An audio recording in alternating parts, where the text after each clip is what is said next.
Bienvenue à bord, Moussaillon. Aujourd'hui, on va parler cinéma avec Pirates des Caraïbes, la revanche de Salazar.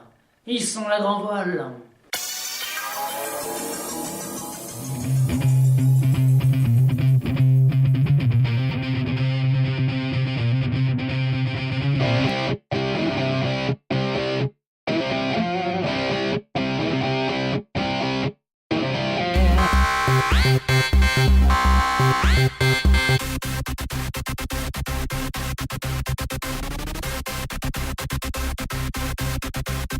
Rappelez-vous, bande de forbans, c'était en 2004. Gore Verbinski et Jeremy Bruckheimer nous avaient amené Pirates des Caraïbes, la malédiction du Black Pearl. C'était une attraction de Disney à l'origine. Et Gore Verbinski en a fait une épopée épique et colossale avec ce personnage iconique qui est devenu Jack Sparrow, avec son entrée magnifique, qui a été d'ailleurs beaucoup travaillé sur les premiers Pirates des Caraïbes, où on nous racontait d'abord l'histoire de Will Turner et Elizabeth Swann, une romance qui se profilait. Et après plus de 20 minutes de film, le héros de la saga arrive enfin dans une entrée colossale, où il arrive sur son bateau qui coule, à l'air de rien. Ah là là, on sentait la classe monumentale dès le début. Et même les critiques n'y se sont pas trompés, puisque Johnny Depp avait été nominé pour l'Oscar du meilleur acteur pour ce rôle. C'était quand même pas n'importe quoi. Et face au succès énorme du film, parce que tout le monde s'y attendait pas du tout en fait, c'était quand même 140 millions de dollars de budget, c'était un gros budget, c'était déjà une attraction à Disney, donc les gens se disaient oulala, qu'est-ce que ça va être. Et finalement, c'était un film de pirates énorme, avec un Barbossa complètement charismatique. C'était un personnage vraiment énorme. Donc le film, énorme succès, que ce soit commercial ou public, avec plus de 640 millions de dollars récoltés.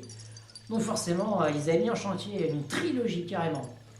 Donc pour faire suite, ils voulaient faire une trilogie sur le personnage de Davy Jones, qui aurait été incarné plus tard par Bill Nighy. Donc, ils voulaient faire une trilogie sur ce Davy Jones.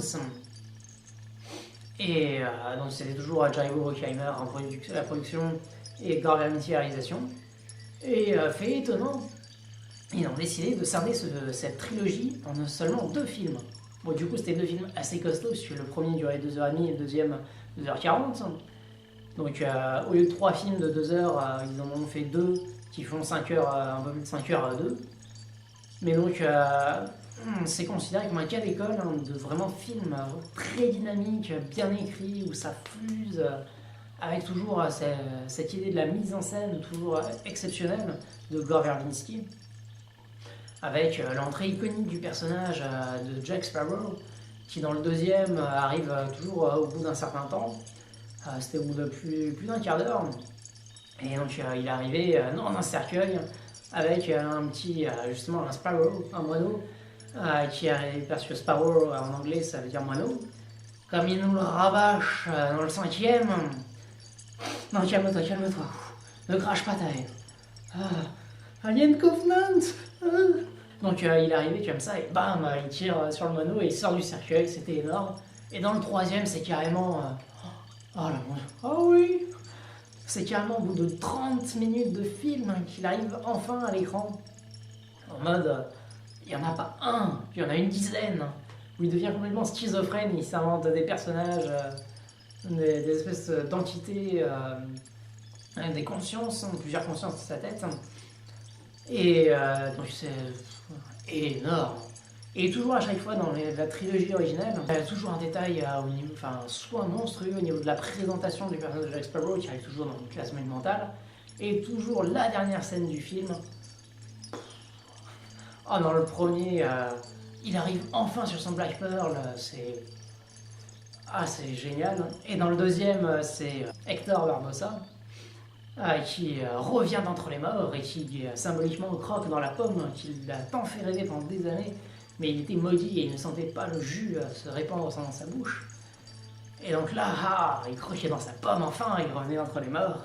Et le grand méchant charismatique du premier film revenait, même si dans le 2 et 3, Davy Jones a un charisme énorme.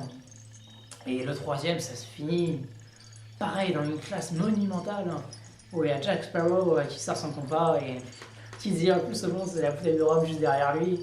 Et même s'il a un petit ratio pourri et que Barbossa lui a encore fait le coup de lui piquer son Black Pearl, c'est pas grave, il repart à l'aventure, il lui a piqué sa carte de la fontaine de jouvence. Et il part là, chercher cette fontaine de jouvence.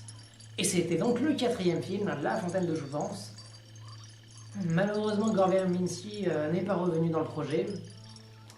Et il a été remplacé par Rob Marshall. Rob Marshall, c'est quand même pas n'importe qui. C'est quelqu'un qui a fait l'un des meilleurs films de l'histoire, Mémoire d'une geisha. Au niveau visuel, c'était fou ce film. Donc on partait sur quelqu'un qui avait aussi une belle patte visuelle. Et il a relativement bien pris la relève de Gore Verbinski visuellement. Ça reste un film très impressionnant visuellement. Malheureusement, le scénario a eu beaucoup de remaniements parce qu'on est arrivé à des sommes pharaoniques au niveau des budgets. Pirates des Caraïbes 3, c'est un des plus gros budgets de l'histoire avec 300 millions pour le film brut, 452 millions de dollars de budget pour l'ensemble des frais de production, marketing, tout ça. Donc là, on lui a dit il faut y aller mollo. Donc il a réduit de 50 millions en fait.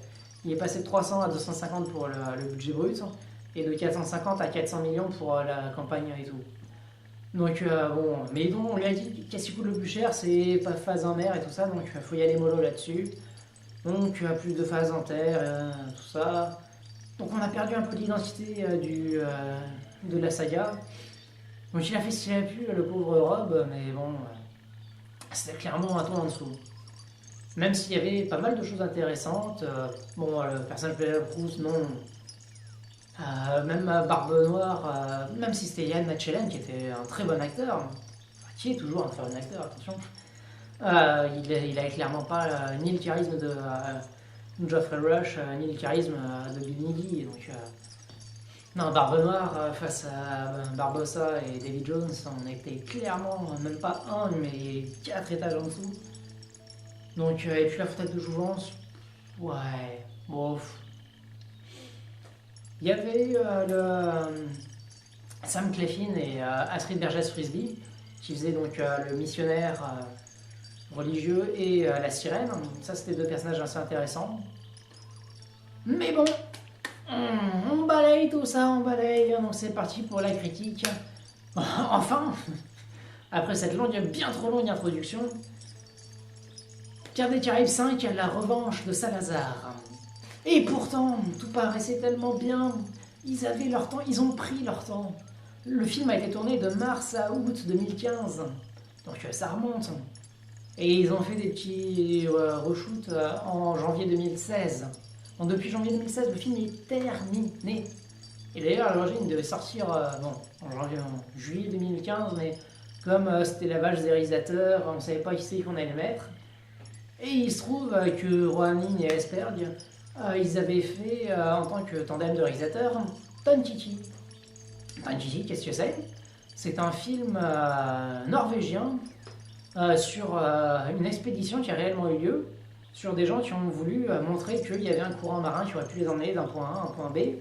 Et donc ils ont créé leur propre barque et ils ont fait la traversée comme ça. Et c'était un film de survie en mer très très bien réalisé, très bien fait. Vraiment très bon film, donc on s'est dit, ah oui, effectivement, eux, si on leur donne Pirates des Caraïbes, ça va être énorme. Même si, s'il te plaît, Gore Verbinski, t'aurais dû revenir. Essayons de continuer la présentation comme il faut avant de cracher sur ce film. Depuis Alien Covenant, c'est bon, là, j'ai les glaires qui remontent. Il faut que je crache sur toutes ces suites qui n'auraient pas dû voir le jour sous cette forme. Ce n'est pas normal ce qui se passe. Donc, ça partait bien. Un tandem de réalisateurs, tu aurais dû faire du bon boulot. Un film terminé depuis janvier 2016 et avec une post-prod, ils avaient tout leur temps pour faire des beaux effets spéciaux, de soigner le montage. Soigner le montage. Calme-toi. Bon, allez, c'est parti. C'est bon, je vais cracher mon venin. On est parti. Le film démarre. Le film démarre. Non, il ne démarre pas. Déjà dans le théâtre, on oublie tout ce qui est... on introduit Jack Sparrow le plus loin possible, dans une classe monumentale. Ils nous font un coup à la Sherlock Holmes, de il est déguisé, puis j'arrive, machin. Non, non. Et à la fin, on est déformant. Enfin vrai, le jeu de mots pourri. C'est interdit. Non, enfin vrai. Vous êtes fiers de votre scène de fin. Non, c'est pas possible. Donc on arrive, voilà, on retrouve un peu la bande, entre guillemets, parce qu'il y a des grands... Il manque, c'est pas vrai ça. Il manque le type avec son perroquet. Il manque les deux acteurs secondaires les plus emblématiques de la trilogie originale. Le petit gros barbu, à moitié chauve, avec son pote avec l'œil de verre. Où est-ce qu'ils sont passés? Sérieusement, où est-ce qu'ils sont passés? Donc, on arrive, scène de braquage d'une banque, en mode héros loser, alors que quand même, Jack Sparrow a une classe monumentale. Bon, admettons, mais bon, là, c'était même pas 10 minutes de film, c'est trop rapide. Mais bon, là, il arrive, on ouvre le coffre de la banque, oh, il est dedans avec la femme du banquier. Ah, c'est drôle. D'où deux charrettes de chevaux déplacent un bâtiment entier. On parle là-dessus de néo-cohérence, et la cohérence, ça va aller très très mal. Oh, ça va aller très très mal. Ok, c'est parti. Alors, Salazar. Donc, oui, on introduit la jeunesse de Jack Sparrow, que dalle. N'importe quoi. Non. Non, c'est juste il y a l'équipage qui se fait à moitié décimer, donc du coup, vas-y Jack, petit gamin, viens, t'es capitaine maintenant. Alors pour rappel, s'il a le titre de capitaine, c'est parce qu'il a passé un pacte avec David Jones, pour que David Jones lui remonte le Black Pearl des fonds des océans, et c'est comme ça qu'il est devenu capitaine. Alors déjà, ton introduction du personnage, tu te la payes en version incohérence totale. Non, c'est faux. C'est pas comme ça qu'il est devenu capitaine. Tu dis n'importe quoi, film. Et tu dis n'importe quoi, puissance 10 milliards. Parce que donc, Salazar, oui, c'était un chasseur de pirates, espagnol. Et voilà, il échoue dans un récif et paf, ça devient des morts-vivants. Quoi? Non. Dans le premier, ça devient des morts-vivants parce que hors maudit. Et s'ils dépensent l'or, ils deviennent maudits à leur tour. Ok. Dans le 2 et 3, c'est un pacte avec la déesse des océans. Si tu vas pas t'occuper des morts, tu te transformes en homme poisson. Ok, c'est logique. Là, il s'échoue dans un récif. Voilà, j'en perds mes mots. Il s'échoue dans un récif. Et il y a une espèce de truc qui ressort des eaux. Et puis paf, ça devient des fantômes. Oui. Pourquoi? Ils n'ont pas le droit de sortir de leur petit triangle du diable. Oui, pourquoi? Et parce que le compas de Jack Sparrow, si jamais ils le respectent pas, ils ont le droit de sortir de leur truc, mais ils n'ont pas le droit de poser le pied à terre. qu'est-ce qui se passe? Et le compas, dans les 4 premiers films, mais il passe de main en main, vous faites pas gaffe. Hein. Vous vous rendez compte que ça ne marche pas. C'est oui, il se sépare de son compas. Il s'en est déjà séparé 10 fois. Non, non, ça ne marche pas, c'est débile. Et pourquoi s'ils sont des fantômes? Pourquoi ils n'ont pas le droit de sortir du triangle? Pourquoi s'ils en sortent comme ça? Parce qu'ils auraient dû en sortir 10 fois avant. Et pourquoi ils n'ont pas le droit de mettre le pied à terre? Parce que David Jones, lui, c'est un pacte avec l'océan. Si jamais il a le droit de mettre les pieds à terre qu'une fois tous les 10 ans. Un jour tous les 10 ans. Vous faites n'importe quoi. Et puis Javier Bardem, on l'a vu dans Skyfall. C'est un méchant pitoyable. Il n'a pas la carrure d'un méchant. Enfin, pas comme ça. Dans les fantômes de Goya avec Nathalie Portman, oui, d'accord. Mais là, non. Non. Même Barbe Noire, qui était nulle, avait plus de charisme que Salazar. On en est là. Donc, pour terminer avec l'histoire, non. On arrive, oui, machin, donc Kaya Scodellano, je ne sais plus, de la labyrinthe, de la saga du labyrinthe, et Brandon Strait The Giver, le passager. Donc deux très bons films, enfin de saga. Il y en a un qui a pu se développer en saga parce que le premier a bien marché, l'autre non. Alors que c'était un super film. The Giver, va voir The Giver, c'est un super film, ça c'est un super film. Donc on prend les deux jeunes qui sont des bons personnages, enfin des bons acteurs, on pourra faire deux bons personnages. Voilà. Mais donc enfin donc lui c'est le fils de Will Turner et Elizabeth Swann, donc c'est Henry Turner qu'on avait aperçu à la fin du 3. Et donc là, lui il part en quête de Jack Sparrow pour trouver le trident de Poséidon, et comme par hasard sur la route il croise non, je vais pas dévoiler qui c'est, mais donc une espèce de entre guillemets une sorcière, non, c'est une putative. Donc il y a tout un jeu de mots sur ah, c'est une pute, non, c'est une putative. Ça ne veut rien dire au passage. Je sais pas quels étaient les jeux de mots en VO, mais en français ça ne passe pas. Putative, ça ne veut rien dire. Enfin, ça veut dire quelque chose, mais ça ne veut pas dire ce que ça suppose que ça veut dire. Ça ne veut pas dire astrologue. Ah, donc en fait, elle étudie l'astrologie, ce qui lui permet de trouver que machin bidule, et donc voilà, il trouve l'île de Poséidon, il y a le trident de Poséidon, et ils arrivent, voilà, il y a des pierres lumineuses, tu poses le truc, sous l'océan, il y a le trident en bas, plié en 2 secondes. Il n'y a pas d'énigme de machin, c'est tac tac, voilà, c'est plié. Scénario nul, le pire de la saga. Mais c'est pas que là-dessus que le film c'est le pire de la saga. Oh non. Donc c'est le pire au niveau scénario, c'est le pire au niveau méchant. Mais c'est surtout le pire en réalisation. Oh, quelle est dégueulasse la réalisation. Oh, aïe aïe aïe aïe aïe aïe aïe. Il y a des choses, mais totalement illégales. Mais sérieusement, c'est interdit au XXIe siècle de faire ça. Des zooms. On zoom. Non. Même zoom numérique, non. C'est ignoble. Et vous montrez une caméra super abrupte, horrible. Donc des zooms, des dézooms. Des plans accélérés. Et ça se voit. Ah, c'est moche. Et en termes d'action, c'est illisible. Il y a un plan vers milieu fin du film où donc il y a une course de bateau. Au passage, paye-toi la cohérence. 2 minutes avant, tu disais ouais, le Black Pearl c'est le bateau le plus rapide, ils ne rattraperont jamais. Scène d'après, il les rattrape. Et au passage, Barbossa, t'as une épée qui permet de balancer des coups de vent à l'infini.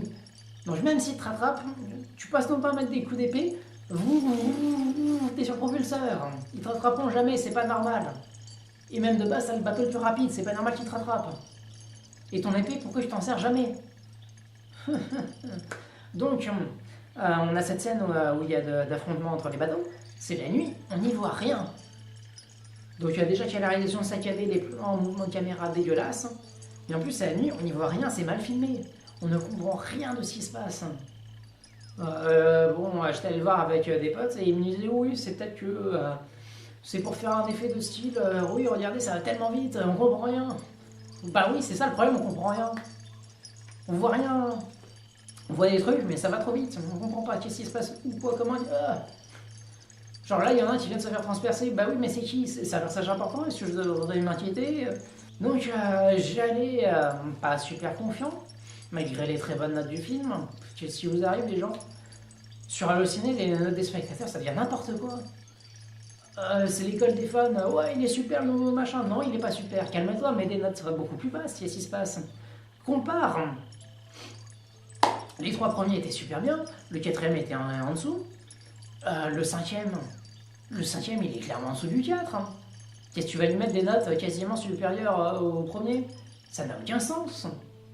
Soit un minimum critique. Que tu kiffes. J'adore les histoires de pirates. Hein.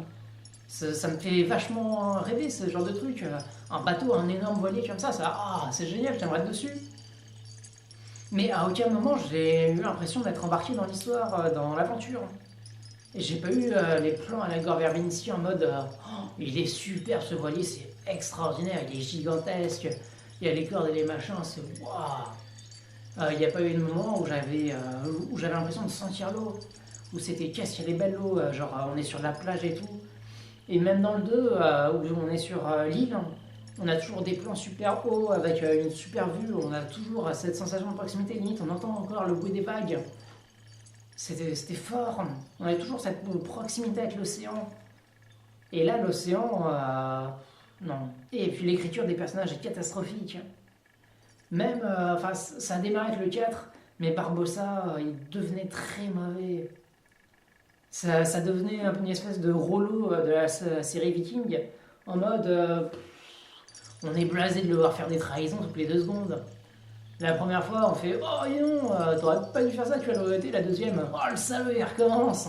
Troisième, c'est non, qu'est-ce qui se. Non, mais encore. Et la quatrième fois, c'est je suis même pas surpris, j'en ai marre. C'est. Et pourquoi c'est lui qui survit? Ah, j'en ai marre de Viking, je vais finir par décrocher. Heureusement qu'il y a le petit dernier, le désossé. Il est pas mal. En plus, on avait une scène post-générique avec Penelope Cruz. Pourquoi ça ne revient pas? C'est pas normal. Et puis le missionnaire et sa sirène, on aimerait bien les revoir. Tu nous mets Orlando Bloom en 5ème position dans le casting. Il a 2 caméos. Tu nous mets pareil, Keira Knightley, elle a l'un des pires caméos de l'histoire. On la voit un peu de loin et puis un petit plan à mi-chemin, mais elle prononce pas un mot. Et c'est à peine si on la reconnaît parce qu'elle est plus blonde.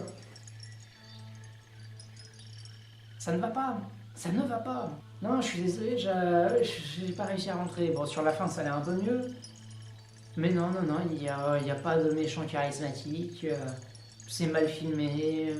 Au niveau de l'aventure, je ressens pas. Il y a même des réorchestrations des thèmes musicaux de Hans Zimmer qui étaient colossaux. C'est l'une des meilleures BO de l'histoire, les Pirates des Caraïbes. Là, ça m'a fait ni chaud ni froid. Non, voilà. Le film de l'indifférence la plus totale. Je lui mets 2 étoiles. Voilà. Voilà pour ce que j'avais à dire de Pirates des Caraïbes, la revanche de Salazar. Mais bon, continuez de vous cultiver, allez voir des films. Vous pouvez continuer à me suivre sur Facebook, Twitter, Instagram, mon site internet. Laissez un pouce bleu pour soutenir la vidéo. Vous pouvez laisser un commentaire pour débattre de ce que vous avez pensé du film. Abonnez-vous à la chaîne, partagez, activez la petite cloche pour être informé des prochaines vidéos qui vont sortir.